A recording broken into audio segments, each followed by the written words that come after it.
Welcome back to the channel. Today we will be diving into the top 10 most evil yet hilarious plots of Stewie Griffin. Number 1. Controlling Chris to take down Lois in Season 2, Episode 19. In this classic episode, Stewie is still the ambitious little tyke, determined to conquer the world. And yes, he's still rocking that future supervillain vibe. Oh, aren't you adorable? Are you in a fraternity, little boy? Not yet, but I'm thinking about joining I Felt a Thigh. The episode kicks off with Stewie entering a lab, only to be turned away by the manager because the place is for adults. Why don't you come back in about, 17 years? Oh, but the shelf life of that sodium pentothal is only 2 years and... Blast! Naturally, this sends Stewie into a full-on tantrum as he reminisces about the time he couldn't buy the super destruction ray just because of his, let's call it, compact physique. You! Over here in the back! Do I hear $100? Oh, come on! $5? Oh, yeah! Ooh, All right, free? Enslave the human race, doesn't cost you a dime. Behind the fat chick! Nope. Yo! Okay. He's fed up with being small and wishes he could bulk up, but when his attempts backfire, he just feels more defeated. I wish I was big.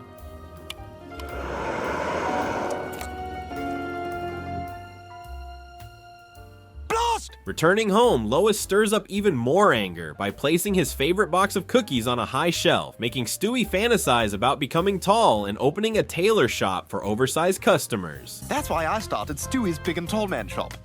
If you're portly or tall, you'll find a friendly atmosphere brimming with personalized and expert service. Hey Stewie, how's the weather up there? Very fair. Like our prices.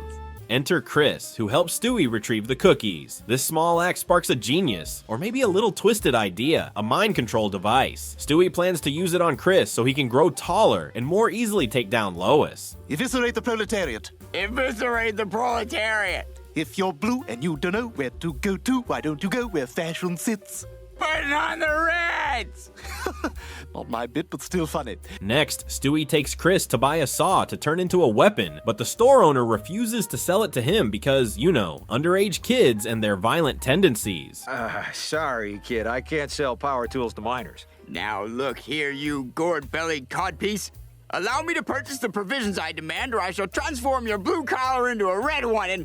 But in true Stewie fashion, he somehow manages to get his hands on an axe for his dastardly plot. Sadly, things don't go quite as planned.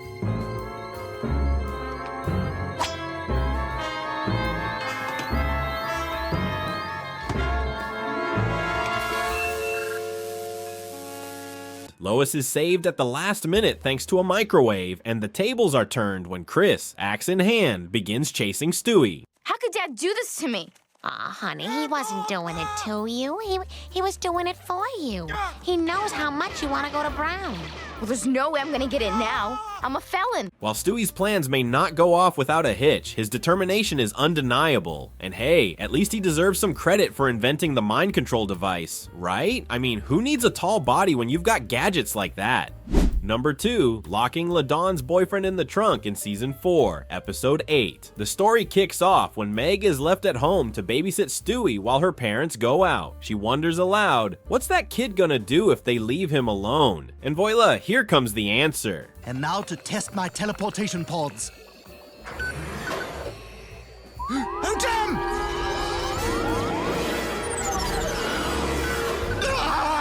I'm a monster! After several days of complaining about how much she hates babysitting Stewie, Lois decides to interview candidates for a new nanny. What's this? What's going on? Am I talking to myself up there? Oh my God, Stewie, just shut up and go to bed. Do you know what I do, Meg? I spit in your mouth while you sleep. Enter LaDawn, young, beautiful, and instantly catching Stewie's eye. Sorry I'm late. Can I still apply for the job?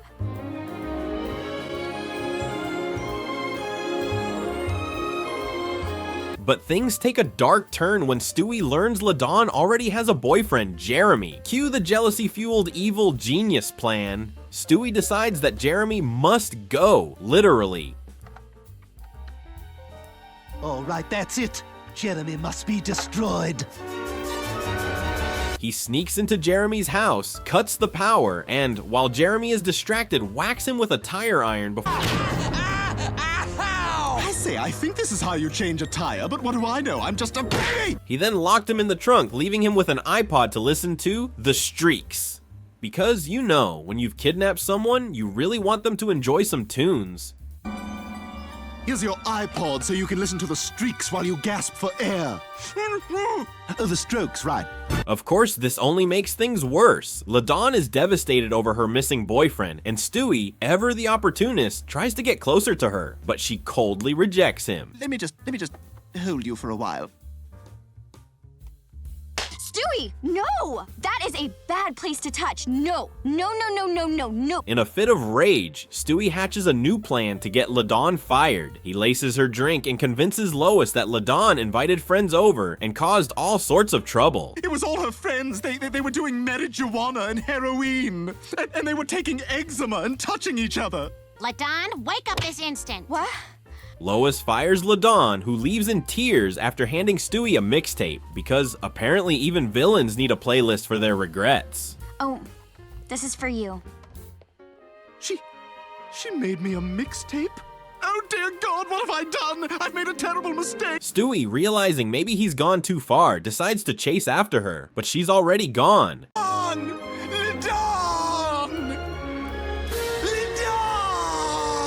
And just to add another layer of cold-heartedness to his villainous persona, a few weeks later, Stewie finally remembers he forgot to let Jeremy out of the trunk. Oops, my bad. Oh, I suppose neither of us is really cut out for love and wish. Oh my God, Jeremy's still in the trunk. Oh God, how long's it been? Let's see, two weeks.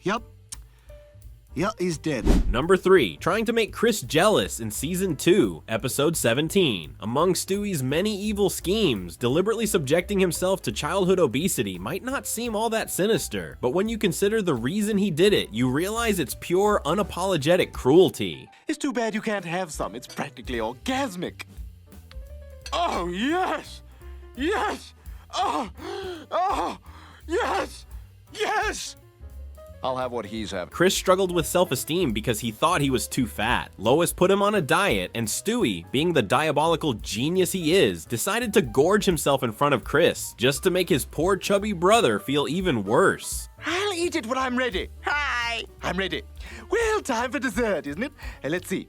Big chocolate cake for Stewie, and we have something very tasty for big fat you. Bon appetit. And, of course, karma came for him in the most hilarious ways. Watch me. That's it. Watch this. Oh, Stewie, stop eating like a little piggy. Maybe we should cut down on your sweets. You're starting to get a little Buddha belly. After rapidly gaining weight, Stewie found himself unable to enjoy simple pleasures, like riding the mechanical horse at the park. Turns out gravity has its limits. And they're off. Well then, giddy up. Then Lois literally rolled him out of the house, where he got stuck in a trash can. And let's be honest, no one was brave enough to help him out.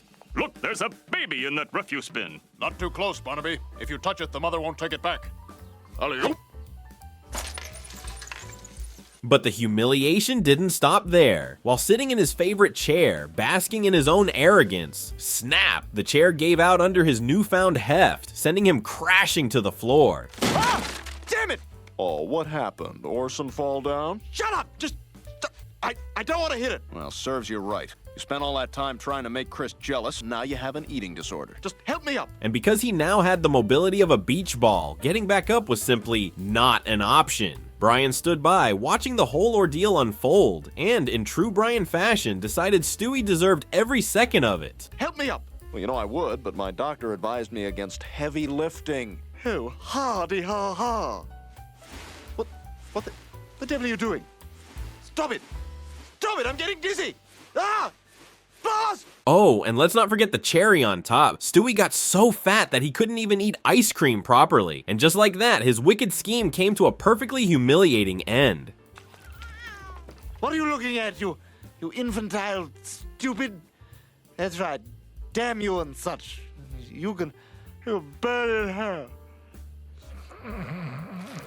Number 4, pushing Lois down the stairs in Season 2, Episode 6. When Death himself showed up at the Griffin household to take Peter away, the entire family was terrified except for Stewie.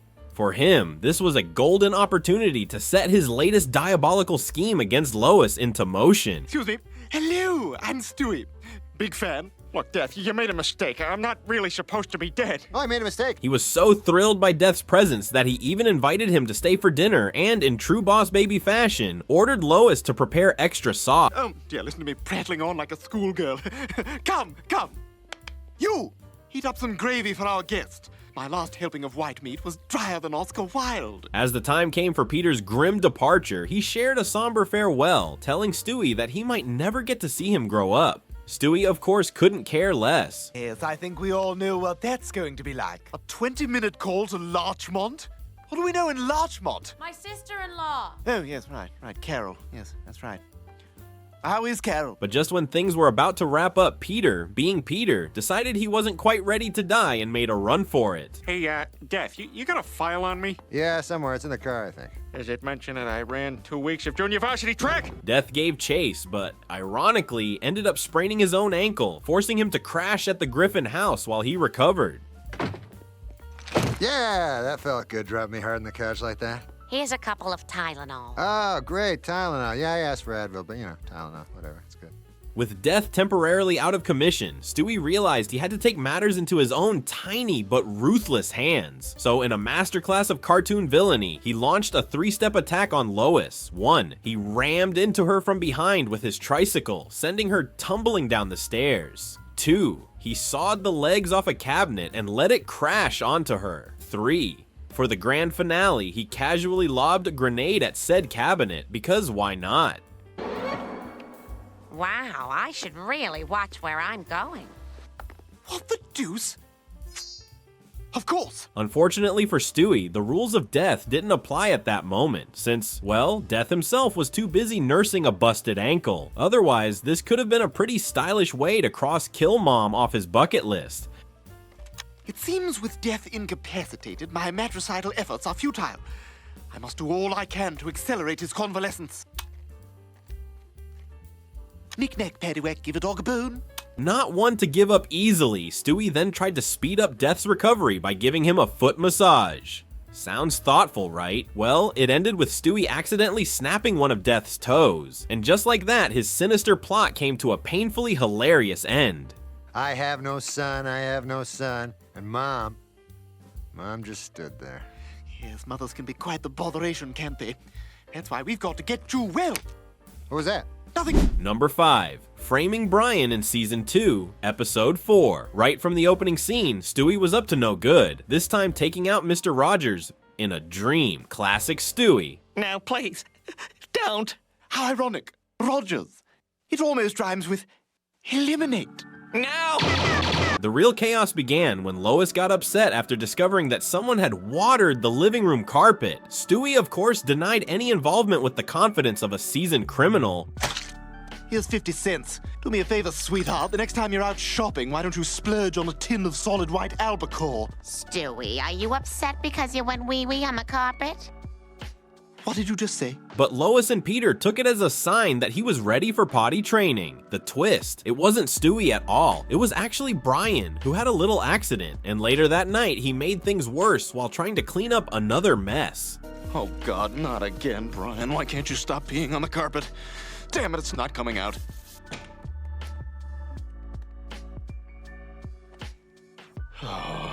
After Peter's hilariously failed attempt at potty training Stewie, the family headed to the grocery store.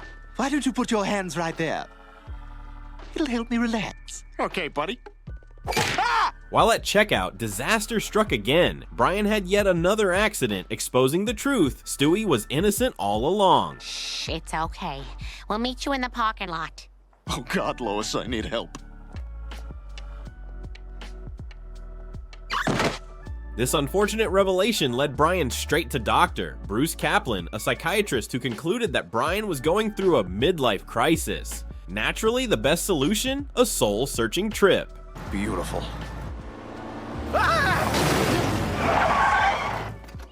Oh my God, are you Stephen King? No, I'm Dean Koontz. Oh. Brian returned feeling refreshed, but his relief was short-lived. Stewie, ever the evil mastermind, set him up by deliberately flooding the living room again. When I get all steamed up, hear me shout. Lois, it looks as if Puddles has done it again. Goodness, he's wet everything. Ha ha ha. Lois and Peter immediately blame Brian, sending him right back to Dr. Kaplan, desperate to understand why this was happening. Eventually, after a deep and hilariously awkward breakthrough, Brian admitted the shocking truth. His accident stemmed from unresolved feelings for Lois, which surfaced after watching her and Peter aggressively play with water while washing the car. Oh, what's the matter? Is the mighty Catwoman afraid of a little Catwoman melting spray? Peter, no. Huh? Peter. Come on. All right, okay, enough, Batman. I don't want... Later, as Brian sat next to Lois on the couch, attempting to crack a joke to ease his nerves, he made a horrifying discovery. Stewie had been watching the whole thing, ready to blackmail him with this juicy secret. Well, well, well. How long have you been there? I came along right about the time you started pummeling her with your tail. You shut up. You love her. Ha! Oh, this is so good. It just has to be fattening. And as if that weren't enough, Stewie pushed things even further at dinner, cozying up to Lois just to make Brian seethe with jealousy. Because if there's one thing Stewie Griffin excels at, it's making other people's lives a nightmare, with style. Mama's skin's so soft. My goodness, you're affectionate tonight. Well, let me give my big boy a kiss. Number 6. Using a time machine to escape pain in Season 1. Episode 4. Stewie was in absolute agony from teething, and no amount of whining, complaining, or plotting could bring him relief. Honey, I know you're hurting, but Mommy has to clean up the house, all right? Oh, it's not all right. For the love of God, shake me like a British nanny. Lois tried to comfort him by saying the pain would eventually pass, but that only gave him a better idea. Why wait when he could fast forward past the suffering? And thus, the blueprint for his time machine was born. But perhaps I can. Of course. I'll simply build a machine that can move time. I shall call it a time machine. E-flat, Salieri, E-flat! Determined to finish his invention, Stewie was deep in concentration when Peter picked him up, instantly annoying him. Ah, put me down, you Brobdingnagian blunderbuss! He's a little cranky from teething. But before he could protest, Peter made things even worse by sticking his finger in Stewie's mouth. If looks could kill, Peter would have been vaporized on the spot. Oh, I can fix that. Oh, good God, man! One can only imagine what foul regions that finger has erstwhile probed. Later, during a house party, Stewie encountered a stunning girl named Misty, and in a rare moment of babyhood, he got so excited that he accidentally snapped his tiny pencil in half. I've broken my pencil! I have a Barney pen in my purse. You are spectacular. But his throbbing gums quickly reminded him that he had no time for romance. He needed to finish the time machine now. Oh, you're so observant, aren't you? Are you a detective? Yes, my gums are sore. Oh, enough of this. I must complete my time machine, move time forward, and end this agony. Unfortunately, just as his grand plan was coming together, someone discovered his secret project, sending him into full-blown panic mode. Idly by while you abrogate my plans. You shall rue this day. Well, go on. Start ruing. In a desperate move to protect his work, Stewie used the machine to rewind time before anyone could expose his plans. Smooth, right? Well, not quite. Instead of moving time forward to bypass this wretched teething, it might just be possible to reverse time's heady flow and undo ever having drawn those damnable blueprints. You'll never get away with this. Silence! He ended up reversing time just as Peter was having a rare moment of self-awareness about mistreating Lois. Oh, and he also accidentally reset time right before the basement bar caught fire. Not stopping there, Stewie even managed to rewind all the way back to before Chris's soccer game, successfully dodging a massive argument between Peter and an especially hormonal pregnant woman. Whoa, listen, pal, I don't want any more trouble. Thanks to your wife, my husband hasn't been home all week. That singing hussy is destroying our marriages. Yeah, you should. But just as he thought he had outsmarted fate, disaster struck. His precious time machine broke. You know I spoil you. Oh, my foot! Oh, I can't walk. I guess you'll have to take Chris yourself. Oh, my device! And worst of all, his teething pain was still very much there. In fact, it somehow got even worse, as his newly grown teeth ganged up on his tongue, launching a full-scale attack. Have at you! On guard! Well, shall we bite the tongue then? On 3. 1, 2, ah! Number 7, the high-stakes loan sharking scheme in Season 4, Episode 20. Everything begins with Stewie as a sports gambler, working outside with his stuffed animal friends. He laments to Rupert that trusting the Celtics was a bigger mistake than letting Brian prepare his parachuting gear.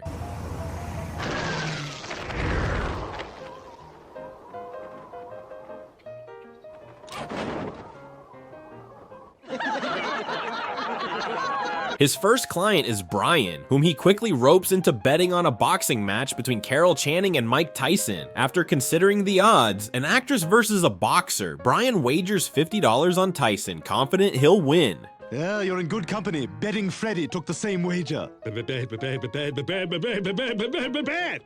a minute, there's nothing funny about an addiction. Vote no on Indian gaming laws. As the match begins, commentators predict that Carol Channing won't last more than 2 rounds. However, the fight takes an unexpected turn. Channing proves to be incredibly resilient, constantly taunting Tyson and claiming his punches aren't that strong. Come here, young man. I'm gonna bop you one.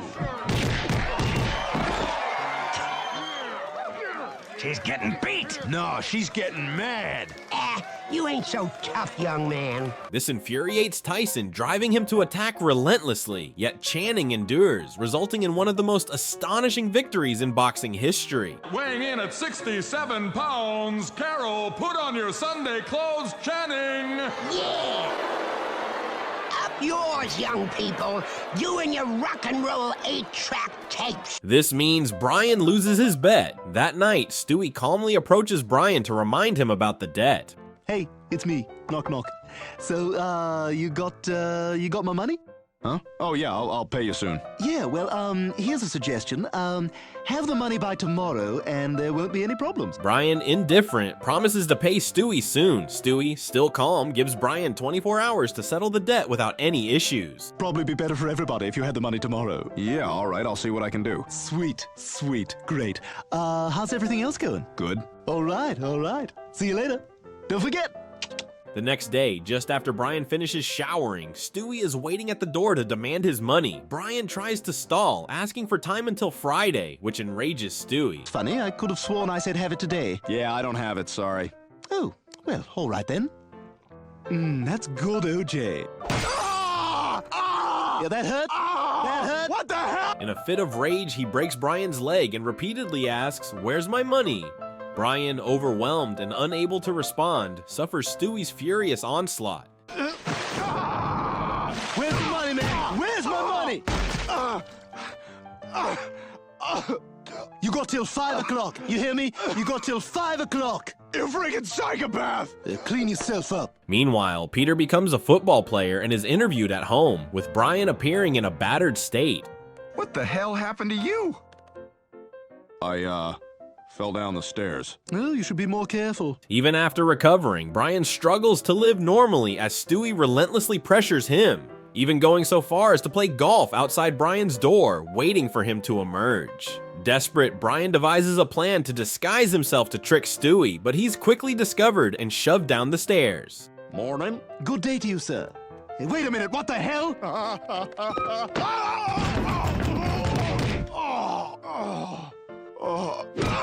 At the bottom, Stewie continues his assault, demanding, "Where's my money?" Brian pleads for more time, but Stewie, convinced he's just stalling, refuses. Yeah, how much you pay for that fake mustache? $2.99. Listen, you just gotta give me more time. Eventually, faced with Stewie's madness, Brian reluctantly pays him back, causing a rift in their friendship. Oh my God!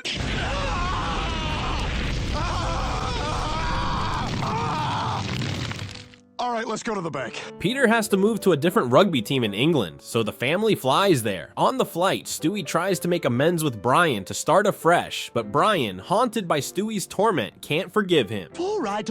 I tell you what, you get one free revenge shot at me. Okay, but I'm not gonna tell you when it's coming.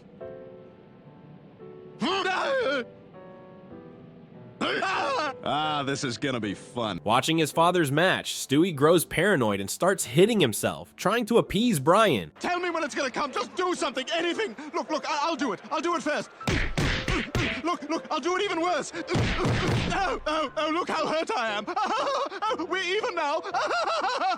Number 8, Stewie's diabolical plot against Lois in Season 6, Episode 4.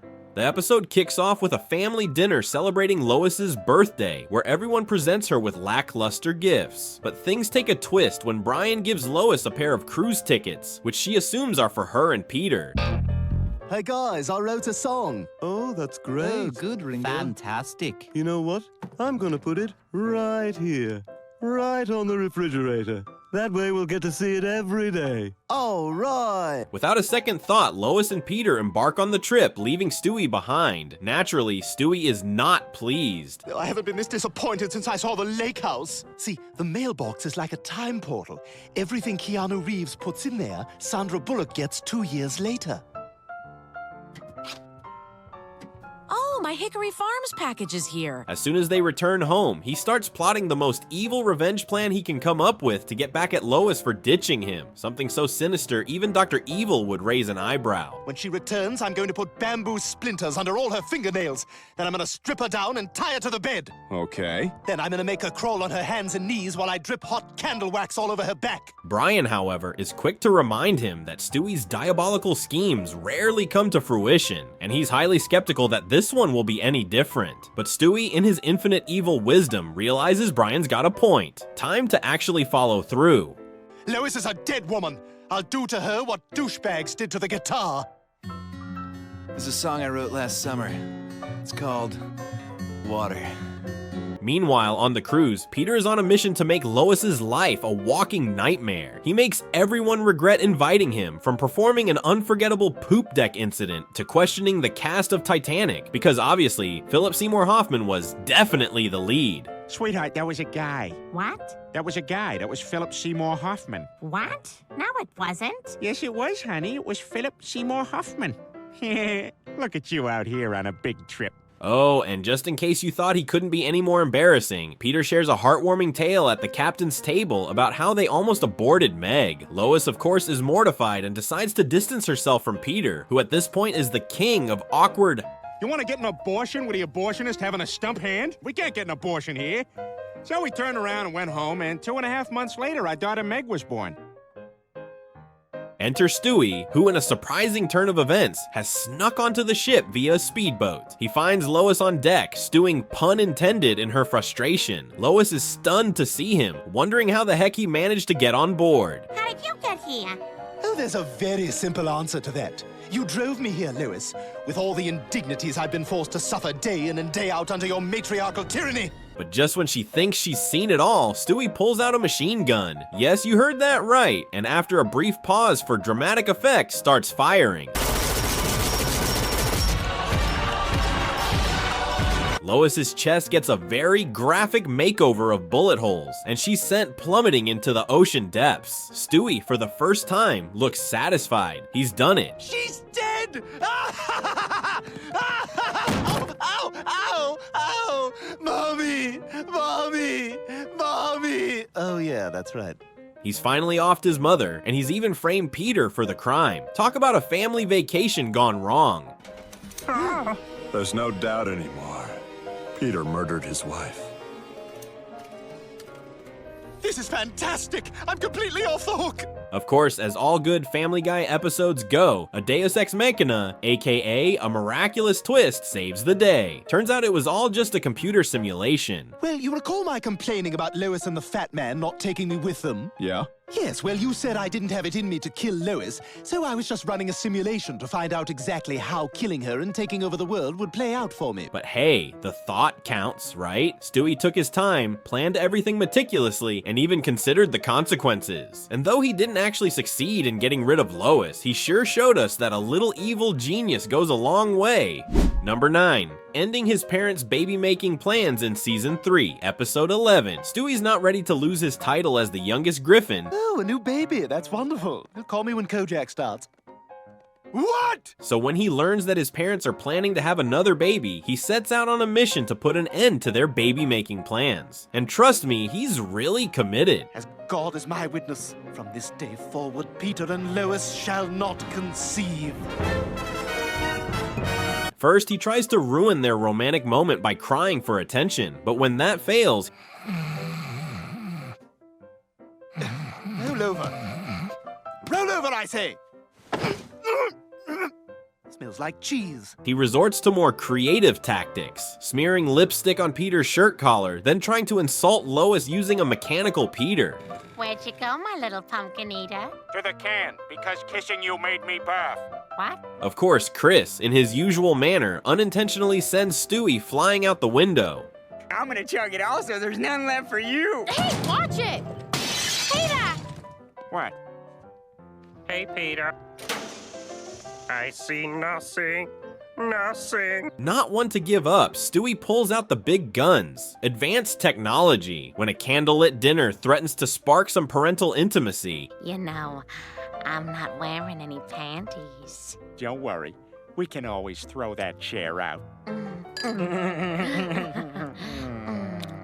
He shrinks himself down, hops into a spaceship-like vessel, and journeys into Peter's body to destroy his sperm. It's like Honey, I Shrunk the Kids, but with far more questionable moral implications. Engine status? Nominal.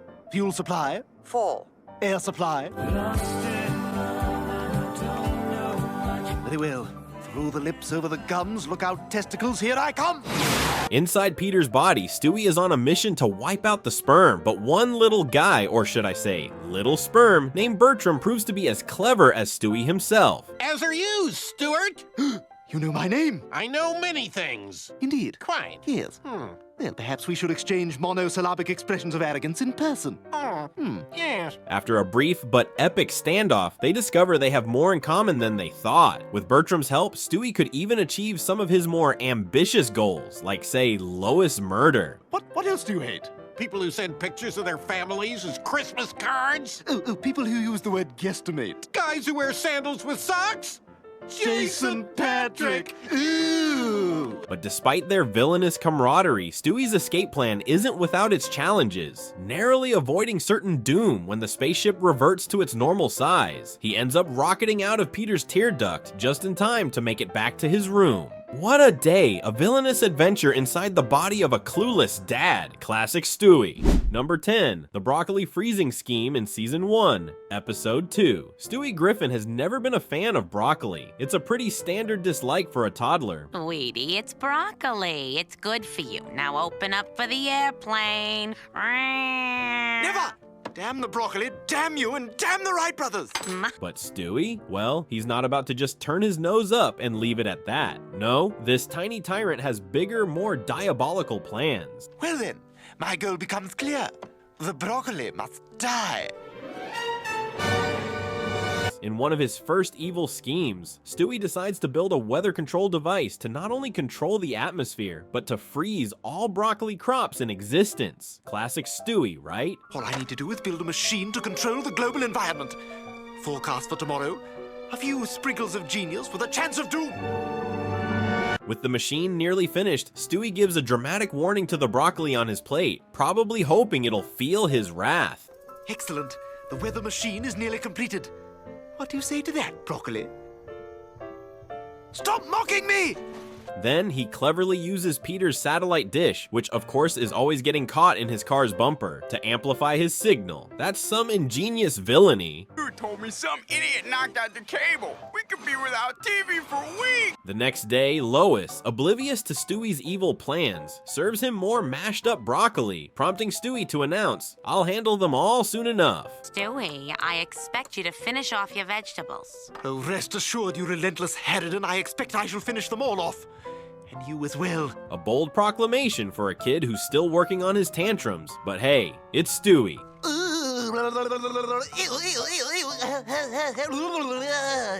Later, when the whole family is distracted by the TV, Stewie seizes his chance and heads up to the roof where his elaborate plot begins.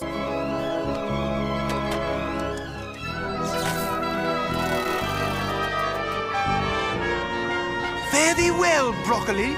A rainstorm of frozen broccoli is unleashed, but just as he's about to bask in his victory, a lightning strike destroys his machine and sends him plummeting to the ground. Who knew broccoli could be so dangerous?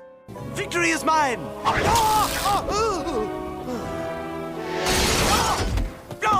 Damn it! Oh!